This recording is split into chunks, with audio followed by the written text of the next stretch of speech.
Very tasty. Actually मैंने पहले इतनी टेस्टी सब्जी कभी नहीं खाई। सॉरी, मैंने आपको खाने के लिए इतना भला बुरा कहा। कोनो बात नहीं खे बिटिया, कोनो बात नहीं खे। अच्छा सुना, खेती की ओर चलबो तो अब भी चलो, कोनो मनाई ना लो की है। कहाँ पे? अरे वो तू लोगन का कहलू आमलेट। अरे माई, आमलेट ना टॉयलेट। अरे आमलेट चाहे टॉयलेट दोनों एक के ना भइल रे। चलो बिटिया चल। अच्छा बताइए, यहाँ लोगों के घरों में टॉयलेट क्यों नहीं होते हैं? अब का है ना बिटिया, घरे में देवी देवता, अंगना में तुलसी चौरा, अशुद्ध हो जाये है ना, यही से। वैसे कुछ लोग बनवावे लागल बाटे, लेकिन घरे के पिछवाड़े। तो आप लोग क्यों नहीं बनवा लेते? अब निरहू के बाबूजी मानस तब ना। ये क्या हो रहा है? अरे बिटिया, सम्मत जरावे खाते लकड़ी चुरावत आरसन। सेमत मतलब होली। अरे चच्चा गोड़ लगाता नहीं। खुश रहा खुश रहा। अरे कहाँ जाता रहा बिहाने बिहाने? बैठा चाय वाय पिया? अरे बिना हाथ मुंह धोले इस शहरी चोचला गांव में मत लावा लोग। अरे हमनी का छोड़ा है चच्चा, उजवन शहर से पतोहिया लेके आइल बड़ा, ओकर चोचला कैसन लागता? ए बबलू यादव, हमरा घर के बाद घर में ही रही तो अच्छा होगी। बाहर जाई तो जगह हसाई हो जाए क्या? अरे कपड़ा तो इतना छोट पहन दिया कि नौटंकी वाली भेल बिजुरी रानी। ए चच्चा, इतना छोट कपड़ा गोड़वा तो ढकाइबे ना करी, मुहवा का खाक ढकाई। अरे हम कहा तो बुरा लग जाई। और तू लोग गांव के बड़ बुजुर्ग बड़ा, तो हनिया लोग फैसला करा। देखा बिशंबर, एक बात सुन ला, अपन बहू के संभाल के रखा। ओकरा देखा देखी गांव के बेटी पतोहू बिगड़े तो ठीक ना होई। और अंग्रेजी फैशन गांव में ना चली। ओकरा से जाके कह दा कि लूगा पहने। जा जा, अपन बहू के कह दा लूगा पहने। जाने लो नंदिनी, हमरो ऐसा कपड़ा पहने के बड़ी इच्छा रहा, लेकिन बाबूजी और भैया के डर के मारे मन की इच्छा मन में लेके नहर से ससुरे चली आई। तो चला ना, एक बार पहन के देखल जाए। ना ना नंदिनी, इकुल छुटकी दुल्हन के कपड़ा हा, उ नाराज हो जाये। अरे वो माई के साथ बाहर गई है। तू कौन सा पहनबू? तब फिर हम ई वाला पहना। हम ई वाला।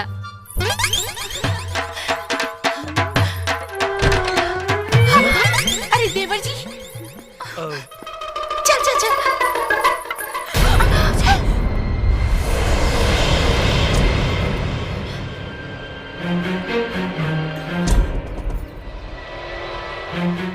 अरे एगो का कब रही खानदान में नाक कटावे खातिर कि दूगो और तैयार हो गइलू।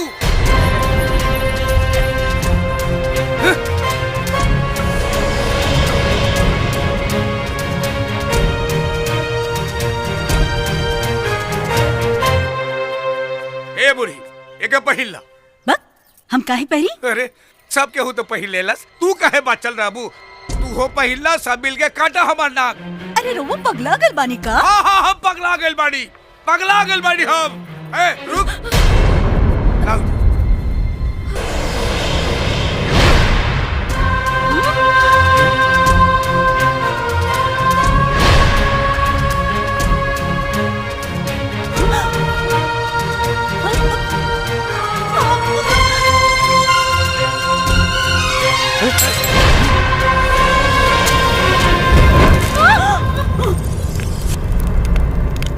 एक बात ध्यान से सुन लेनी रहूंगा।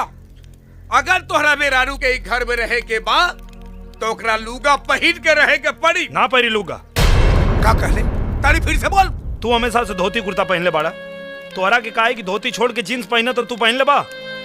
तो जब वो हमेशा से अंग्रेजी कपड़ा पहन ले बिया तो ऐसे कैसे झट से लुगा पहन ली? हाँ तो ठीक बा, पहनावत रहे के झलका कपड़ा और झपकावत रहा और सारा समाज में हमारी इज्जत लुटावत रहा तू लोग। हट। अरे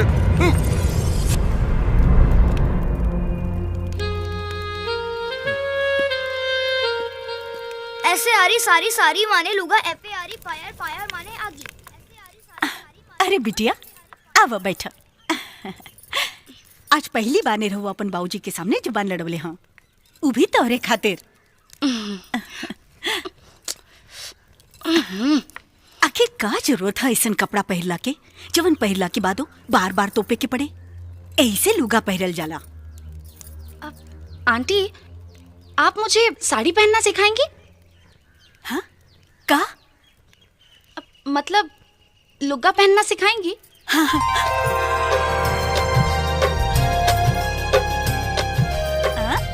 अब हमारा असली पता हो लगलू।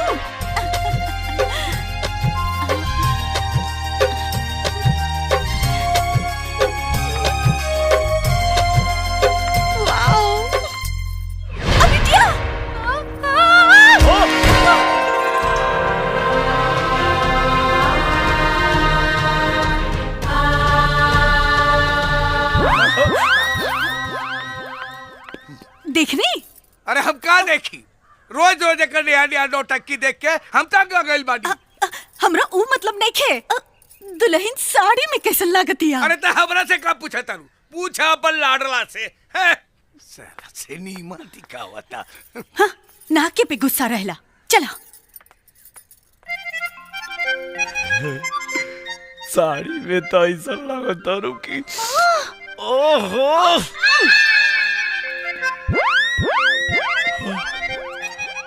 मन तो करा था कि कोरा में भर के कोरा हो जाए। क्या है? कुछ ना, साला बियाह के बादो बाण के बाणे रह गए। बाण? ए पप्पू पप्पू, तुम्हारे चाचा कहाँ गए? नाच देखे।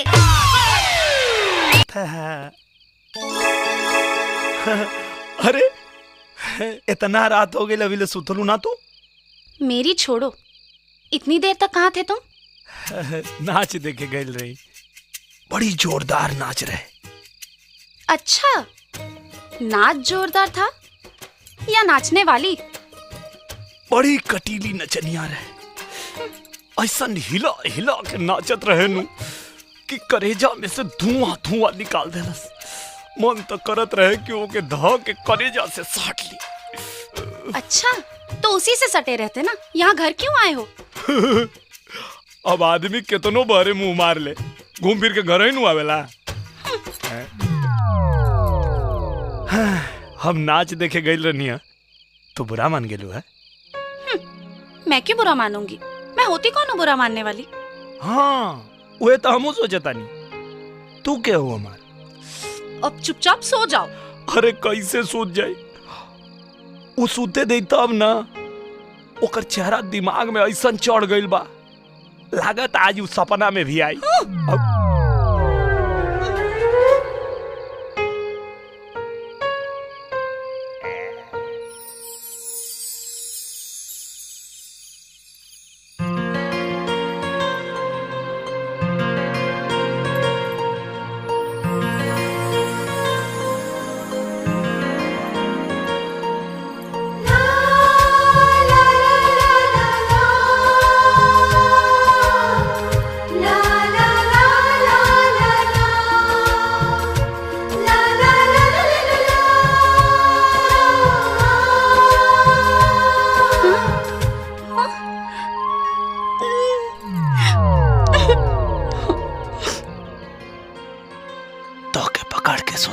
सोता हमके कोनो एतराज नहीं के।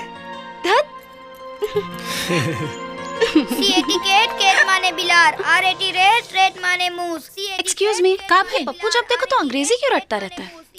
अंग्रेजी में बहुत ही कमजोर बा, 3 साल से फेल होखत बा, यही से रटत रहेला। तो अब गलत सलत पड़ेगा तो फेल तो होगा ही। केट केट माने बिलार, RAT रेट। पप्पू तुम्हें ये केट रेट ये सब पढ़ना कौन सिखाता है? Govardhan master. CRO crow, crow माने कौवा।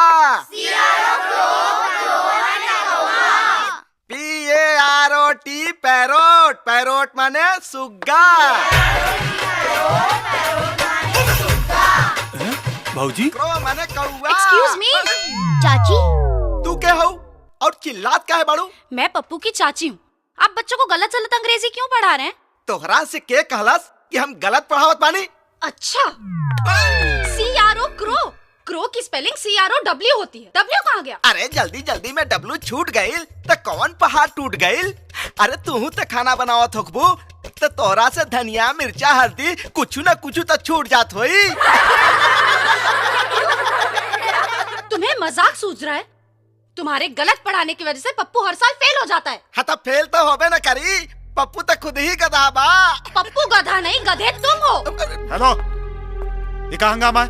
और तुम कौन हो? मैं पप्पू की चाची हूँ। और आप कौन है? मैं इस स्कूल का हेडमास्टर हूँ। अच्छा, हेडमास्टर जी, देखिए आपके टीचर कितना गलत सलत पढ़ा रहे हैं बच्चों को। हाँ गलत तो पढ़ा रहा है। 5,000 के तनख्वाह में इससे ज्यादा अच्छा कहाँ पढ़ाएगा? राधे श्याम सीताराम, जितना पैसा उतना काम। You're not making fun of such a serious matter? इन बच्चों के भविष्य के साथ खिलवाड़ कर रहे हो तुम लोग। एगो काम करा, पप्पू के तू ही पढ़ा के पास कराला। और अगर मैंने पप्पू को पास करा दिया तब? माँ कसम नौकरी छोड़ दूंगा दुर्गा माई। ठीक है, तो अपनी नौकरी छोड़ने के लिए तैयार हो जा। अरे शर्त लगाए के क्या जरूरत है? कहीं पप्पू पास हो गई तो पूरा स्कूल के नाम मिट्टी में मिल जाए ना गोवर्धन। अरे परीक्षा में अभी 13 दिन बाकी बा। 13 दिन में देखा तानी कि का उखाड़ ले। हाँ, सही बात है।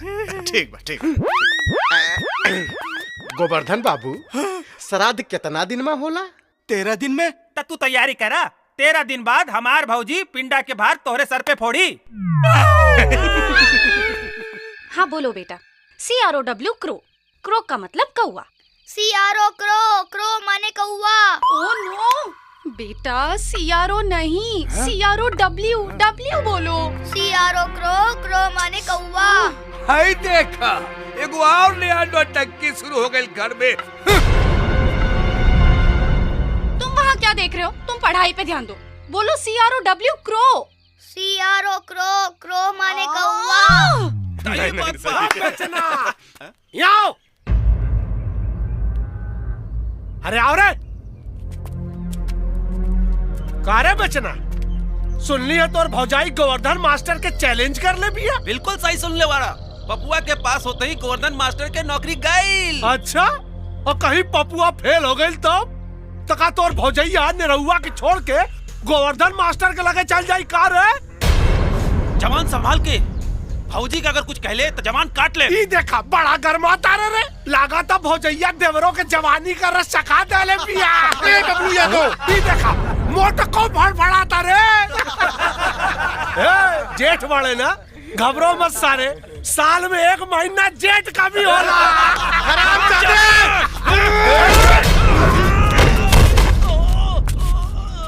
ले आ गई तोर भौजाई। अरे सारे ओकरा पेटीकोट में ढुका दो, नहीं तो बहुत मार मारे।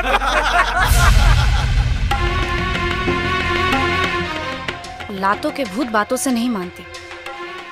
उस दिन तू ही था ना जिसने मुझे आइटम बोला था? करेक्ट। काहे कि तू देखे में कोनो सती सावित्री ना, चतुर्भुज स्थान के टॉप के माल लगाइलू। अब की बार सिर्फ थप्पड़ मारा है, अगली बार जरूरत पड़ी तो चप्पल उतार कर मारूंगी। तोरा के पता नहीं खे केकरा के थप्पड़ मर ले हा? न बाप के पता न जात के, बहुरिया बन के गांव में आग लगावता रे। अब हम बताई तोरा के गांव और गांव के रिवाज। आज कैसे लगोले? आज कैसे लगोले? साला आज कैसे लगोले? आज कैसे लगोले? बोल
बेचन,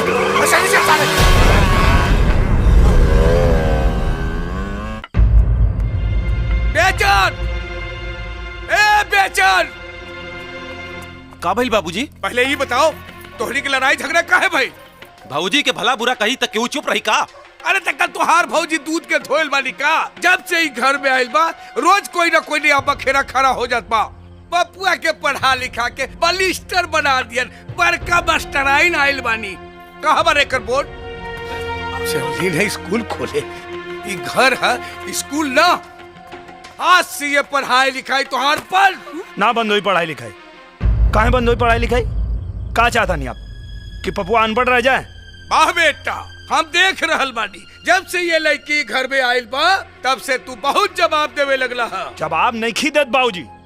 अगर गलत करी ना तो सबसे पहले एकर विरोध हम करब, लेकिन अगर सही करी तो एकर साथ देवे से भी पीछे ना हटब। अरे तो देर काहे कैले बड़ा? सुबेरे साहब एकर पैर छुअल करब। अरे तो का हो जाई पैर छू लेब त? हां का हो जाई? ला छू लेनी पैर।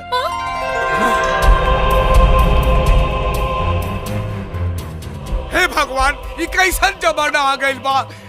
मेहर पोसुआ कही के पाक सारे।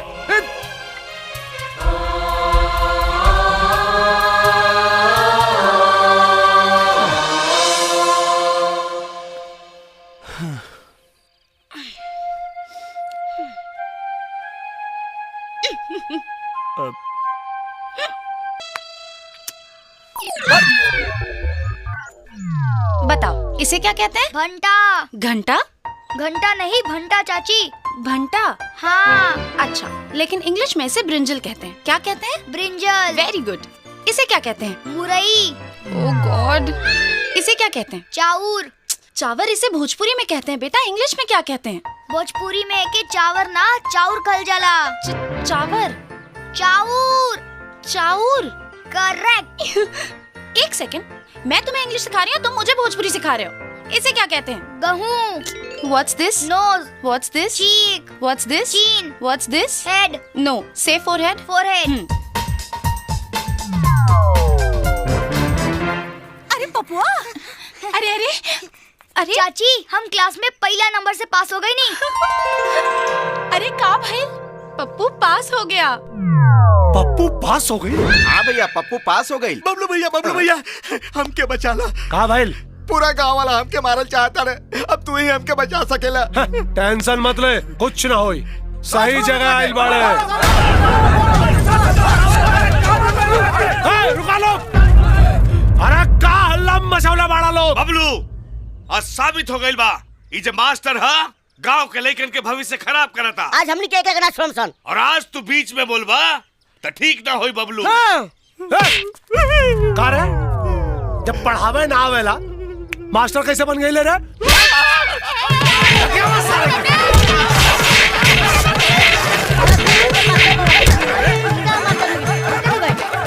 अरे हमार तो नौकरी गई रे।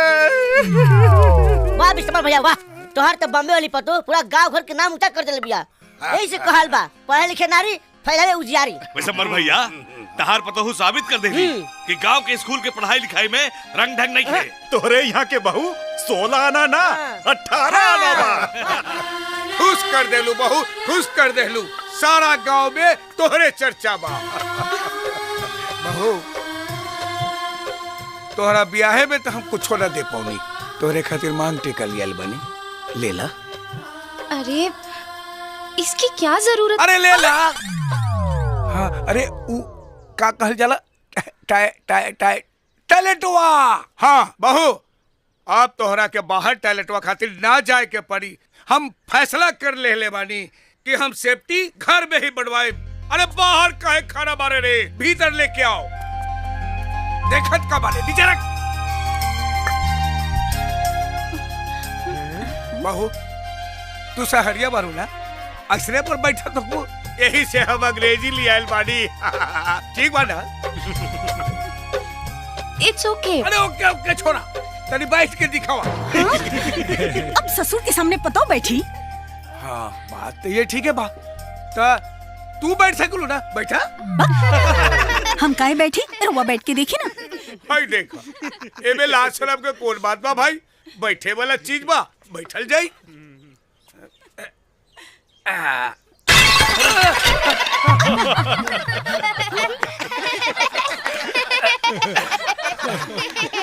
लागत है सरवा नकली माल दे ले बा।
जहिया से अइलू घरवा अनधन से भर गइल, भैया के भाग जागल जिंदगी संवार गइल।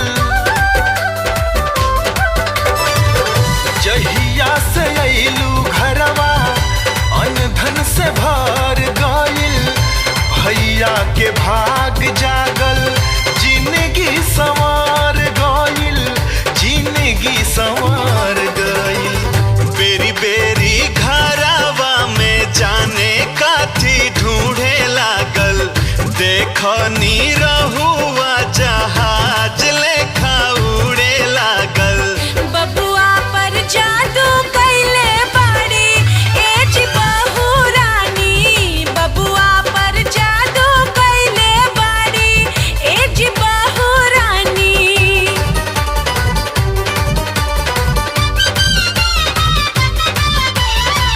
गुंज की लकारी भाजे बबुआ खेले अंगना, कंगना जोड़े जोड़े ना। गुंज की लकारी भाजे बबुआ खेले अंगना, कंगना जोड़े जोड़े ना, कंगना जोड़े जोड़े ना। किले हबने गे से कमना, कंगना जोड़े जोड़े ना। किले हबने गे से कमना, कंगना जोड़े जोड़े ना। जोड़ा तोहार नोइखे गौवा जवार में, घर भर के बांध के रखी हो बिटिया हो प्यार में। जोड़ा तोहार नोइखे गौवा जवार में, घर भर के बांध के रखी हो बिटिया हो प्यार में, बिटिया हो प्यार में। अचरा के छैया में हमरा के रखी हा हो, अपना से दूर हमके कबो न करी हा हो। बेदा खेलब ना एक निशानी ए बहू रानी, बेदा खेलब ना एक निशानी ए बहू रानी। लाखों में एक पवले बानी हम बहू रानी, लाखों में एक पवले बानी हम बहू रानी।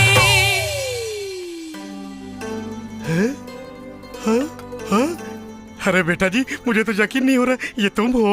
क्या चाचा जी, आने से पहले खबर तो कर देते। अरे नहीं बेटा जी, मैं तो तुम्हारा हाल देखने आया था। तुम्हें इस हाल में देखकर मेरा हाल बेहाल हो गया है। मुझे कुछ नहीं जानना, मुझे कुछ नहीं जानना। सदा सुखी रहो। अब मैं चलता हूँ समधी जी, मैं चलता हूँ। अरे कहाँ जाता नहीं कहले वाले सब्जी जी ढेला मारे ऐसा। क्या मर जैसा? अरे ढेला मारे ऐसन मतलब जैसे किसी ने पत्थर मारा हो। अरे वाह, ये तो भोजपुरी बोलना भी सीख गई। ससुर जी, भोजपुरी के रंग होबे ऐसन करेला, कौनो रंग पे चढ़ जाला। चाचा जी वो देखिए, उस कोने से लेके वहाँ उधर तक हमारा खेत है। तुम्हारा खेत? हाँ हाँ, हमारा अच्छा बताइए, हाँ? वो ट्रैक्टर कौन चला रहा है? अरे होगा कोई नौकर। नौकर नहीं, वो चला रहे हैं। वो कौन? अरे पप्पू के चाचा जी, आपके दामाद, और कौन? अरे तो ऐसा कहो ना कि निरहू चला रहा है। हाँ हाँ वही। अच्छा, तो अब तुम निरहू का नाम नहीं लेती? वो गांव में कोई और पत्नी अपने पति का नाम नहीं लेती तो मैंने भी नाम लेना छोड़ दिया है। आपको पता है ये कितने मेहनती हैं? पूरी खेती ये अकेले ही संभालते हैं। मैं हमेशा सोचती थी कि शादी एक बंधन है, लेकिन यहाँ आके मुझे पता चला कि गांव के लोग एक दूसरे को बांध के नहीं, बल्कि एक दूसरे से बंध के रहते हैं। एक बात कही सब्जी जी, रउआ बहुत मजेदार आदमी वाली। ये 4 दिन कैसे कट गई पता ही नहीं चलल। आप सही कह रहे हैं समधी जी। अगर मेरे ऑफिस का काम नहीं होता तो मैं 2-4 दिन और रुक जाता। एक बात कहना चाहता हूँ समधी जी। कहिए। जिस लड़की को हम सारी जिंदगी सुधार नहीं सके, उसे आप लोगों ने 6 महीने में सुधार दिया। इसके लिए मैं आपका और आपके परिवार का हाथ जोड़कर धन्यवाद करता हूँ। अगर कोनो जरूरत नहीं के। अब सुनिए सब्जी जी, सोना रहुए बेटी ना, अब वो हमार बेटी बनी। हाँ। हमार बेटी। चाचा जी, ई ठेकुआ और भेली है, माई देली है। अच्छा समधी जी, मैं चलता हूँ। बेटा सब्जी जी के छोरा वालों जाता नहीं। चाचा सदा सुहागन रहो बेटी। भगवान तुम दोनों की जोड़ी सदा सलामत रखे।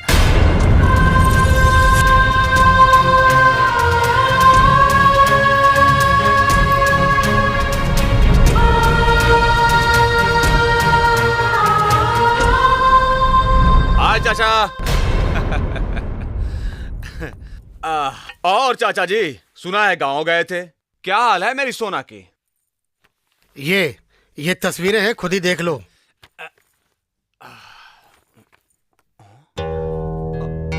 ओ माय गॉड, इसका तो पूरा हुलिया ही बदल गया है। प्यार सब कुछ बदल देता है बेटा। प्यार? किसका प्यार? किसका प्यार? अरे उसके पति निरहुआ का प्यार। और किसका प्यार? क्या बकवास कर रहे हो? वो उस गंवार से प्यार करेगी? मैं अपनी इन्हीं आंखों से देख कर आ रहा हूँ। अरे सोना के रग रग में निरहुआ बसा हुआ है। वो खुद नहीं जानती कि वो उसे कितना प्यार करती है। मैं यकीन नहीं करता। अरे तुम्हारे यकीन करने या ना करने की परवाह किसे है? मुझे उसकी परवाह है, मैं उससे प्यार करता हूँ। घंटा करते हो तुम। सोना से नहीं, उसकी ये दौलत से प्यार करते हो। अब तुम्हारे हाथ में आएगा घंटा, उसको पकड़ के हिलाना। टन टन टन टन टन टन टन। चाचा जी, गेट आउट। चाचा जी, तुम यहाँ से चाहते हो कि तुम्हें धक्के मार के निकलवाऊं? तुझे तो मैं बाद में देख लूंगा।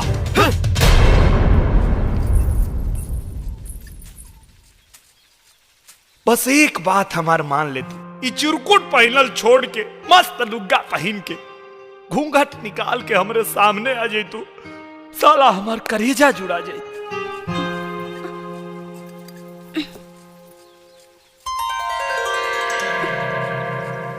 ए जी।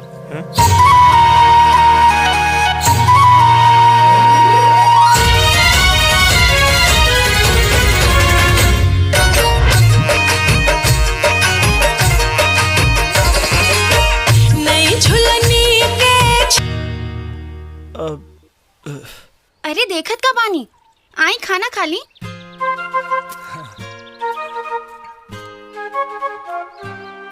मन तो करा था कि कोरा में दबा के अकोरा हो जाए। कुछ कहनी है का? ना ना, कुछ तो ना। इडियट, इस बेवकूफ की जगह कोई और होता ना तो मुझे उठाकर अपनी गोद में बिठा लेता। कुछ कह लो का? ना, चली खाना खाई।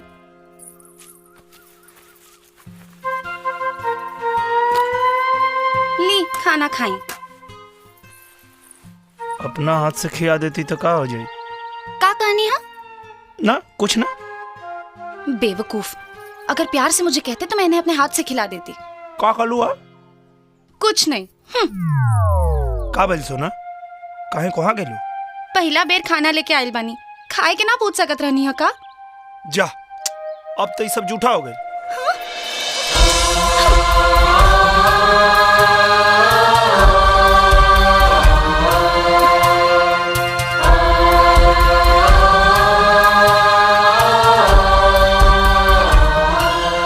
अरे हम तो सब खा गई नहीं, रुकी हम फिर से खाना। अरे रुका ज्यादा, आज तो तोरा के देखिए कि पेट भर गई। तब फिर हम जाता नहीं। हाँ जा जाई जा। ठीक बा, तब हम जाता नहीं। जा।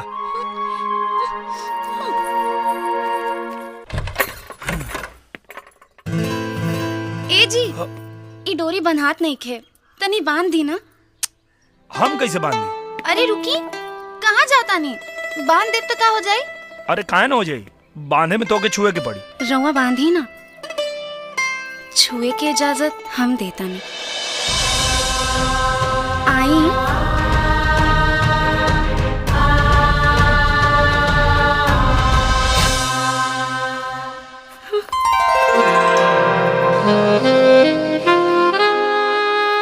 चाचा, ये रवा सटल रहे माने का होला?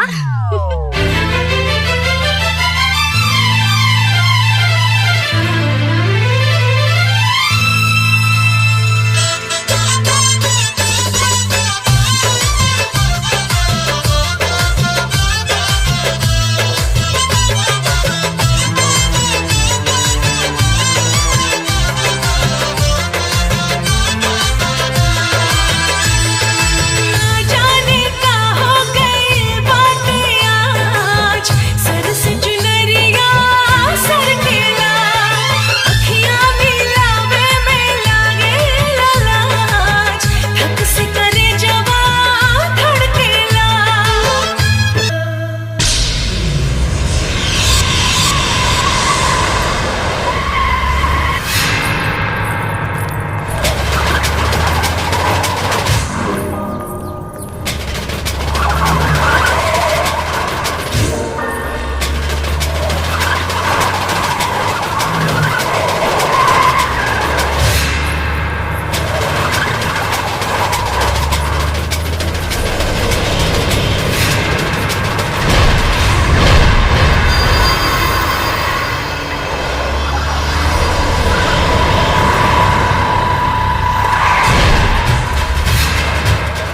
टोनी,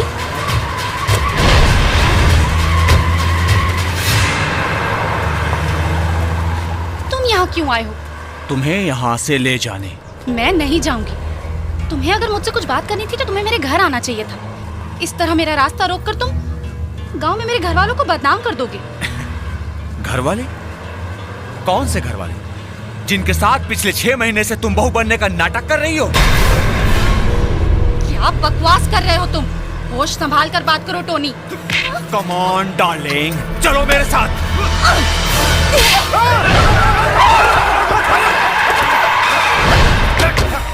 बहुत बर्दाश्त किया तुझे साली कुतिया। ए हरामखोर, तोरा हिम्मत कैसे भइल रे हमरा बहू पर हाथ उठावे के? कौन लगाता नहीं है चाचा?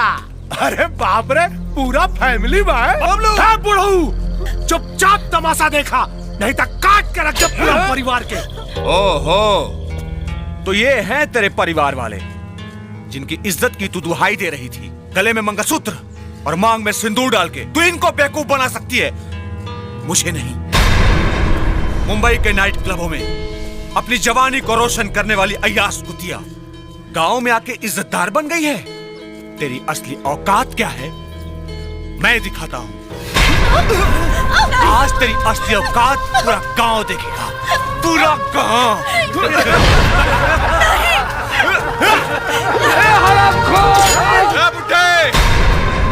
तेरी बहू है, नाटक कर रही है साली, नाटक। पिछले 6 महीने से तेरी बहू बनने का नाटक कर रही है। ए साला, हमरा के तो पहले ही शक रहे कि अनहरा के हाथ में बटेर कैसे लग गई। ए टोनी भाई, खोला खोला खोला। ए साले निरहुआ का पूरा कच्चा चिट्ठा खोला। ए चच्चा सोना। तो सुन बुड्ढे, मरने से पहले इसके बाप ने एक वसीयत की थी कि जब तक ये शादी नहीं करेगी उसकी प्रॉपर्टी का एक पैसा भी इसको नहीं मिलेगा। तो मजबूरन इसने जेल में जाकर तेरे बेटे से शादी का नाटक किया, ये सोचकर कि कुछ ही दिनों में तेरे बेटे को फांसी हो जाएगी और ये शादी के बंधन से आजाद हो जाएगी। तेरा बेटा बच गया, लेकिन ये साली फंस गई। मरती क्या ना करती। फिर इसने निरहु से एक करार किया, ये उसकी पत्नी बनकर गांव में 6 महीना रहेगी और उसके बदले तेरा बेटा देगा तलाक। चुप के हंसत खेला जिंदगी में आग लगावे आल बाटे। कह दे बिटिया, कह दे कि ये सब झूठा झूठ। अरे तू कुछ बोलत काहे नहीं की?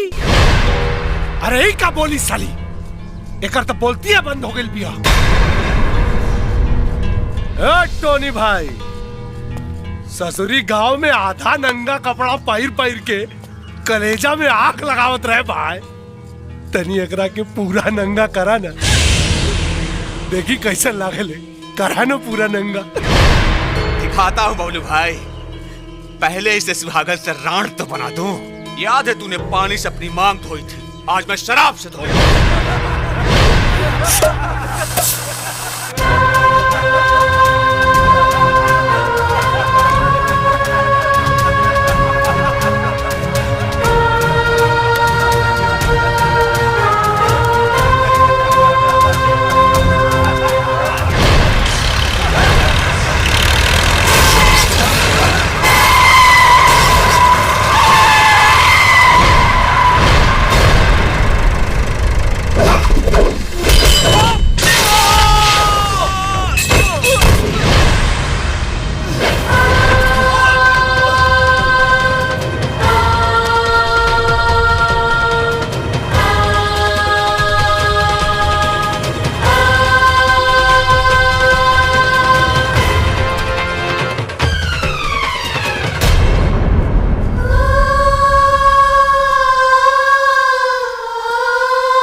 सुहागिन का सिंदूर धोए में तब भगवान के पसीना छूट जाई, तब तोर का औकात है। अच्छा हुआ तू भी आ गया, बहुत दर्द दिया है तुम दोनों ने, आज एक दर्द का हिसाब लूंगा। साला सारी कुकुर मुत्ता तोनी के तब अपना माई के दूध के भी हिसाब करेला सर, लेकिन गांव है और गांव के हिसाब ही है कि यहाँ मारल जाला 100 को और गिनल जाला 1।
माफ कर दो मुझे, माफ कर दो मुझे, माफ कर दो मुझे, गलती हो गई।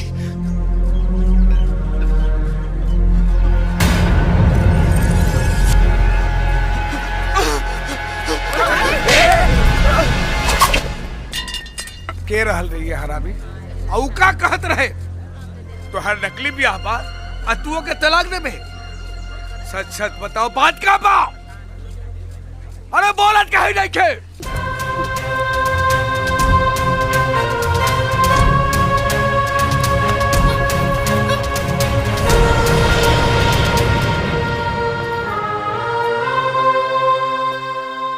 आज 6 महीना हो गई, पूरा 6 महीना। और 6 महीना में हमसे करार कैल हर शर्त के पूरा कैल। एगो पतो के देवरानी की भौजाई के चाची के रिश्ता के इतना बढ़िया से निभालो कि कबो कबो तो हमके भी धोखा हो गए। हम जाना था नहीं तो हमरा से पीछा छोड़ावे खातिर हर तकलीफ के बर्दाश्त कर ले लो, तो अपन फर्ज निभा लो। अब फर्ज निभावे के बारी हमार बा।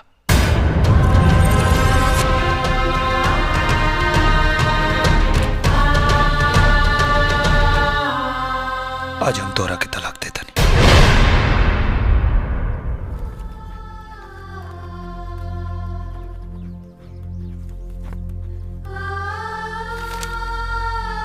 इरल तलाकनामा।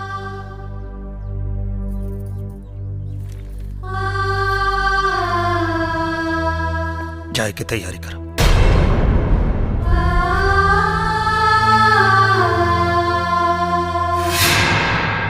तू लोग जानल चाहता रहा कि टोनी जॉन कहत रहे वो सही रहे कि ना। वो सही कहत रहे बाबूजी। आज हम सोना के तलाक दे देनी। कहा? ये तू का कहता रे बेटा? अरे पगला गेल बड़े कारे। ये तू का कहत बारे? शादी बियाह कोनो गुड्डा गुड़िया के खेल नहीं खे कि जब ले मन चहला खेलनी अनंता तूर देहनी। बेचन ट्रैक्टर निकाल, ओकरा के छोड़ जाए के बाद। कौन जरूरत है ट्रैक्टर निकाले के? तू ओकरा के घर में लिए ला, कहला कि बाबूजी ई तो हर पुतोह बा, तो हम मान ले रही। हम सब ओकरे माया मोह के जाल में फंस गई नी। आज तू कहता रहा हम तलाक दे देनी। तू का समझता रहा कि तोहरा कहे से वो यहाँ से चल जाए? ना जाए यहाँ से।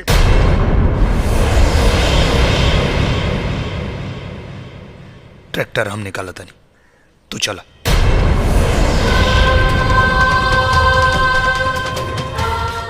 चाची तू मत जा, हमरा के पढ़ाई।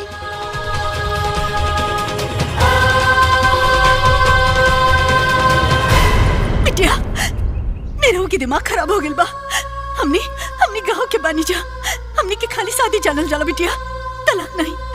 मत जा बिटिया, मत जा बिटिया, मत जा बिटिया, बिटिया। ए भौजी, अरे हमार भैया तो ना समझ पड़े, लेकिन तू तो समझदार बाड़ू। तू ऐसा गलती काहे करताड़ू? मत जा भौजी, हमरे के छोड़ के मत जा। भौजी तू हमनी के भूलते न जइबू।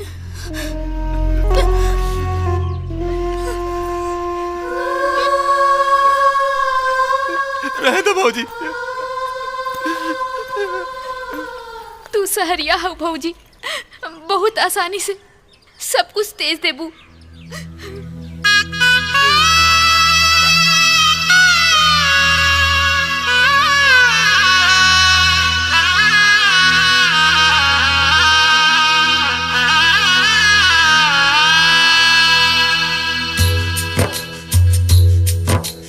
बाबा दिहले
से एयरपोर्ट खातिर बस मिली, वहां से जहाज पकड़ के चल लिया।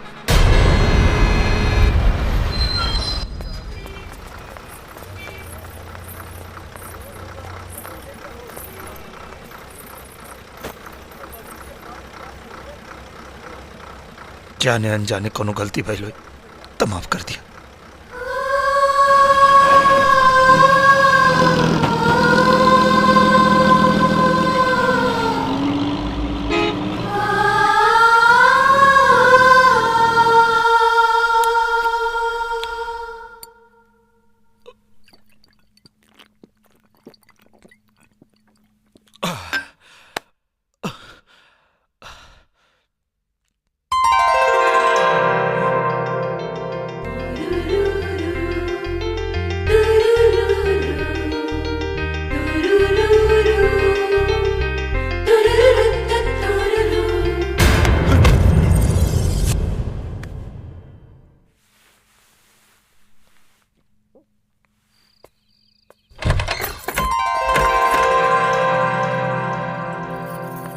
रोका।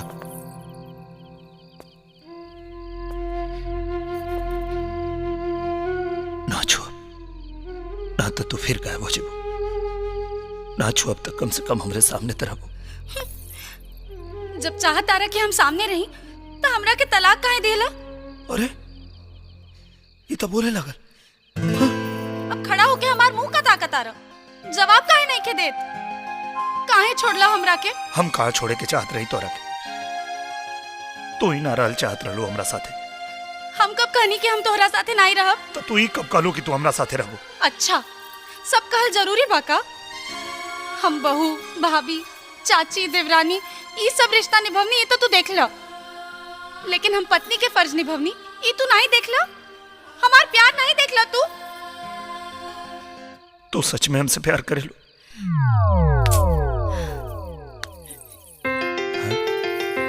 अब यकीन भइल? हाँ, लेकिन चुम्मा की जगह गलत रहे। चुम्मा लेने के बाद वो चीखे ना बोली।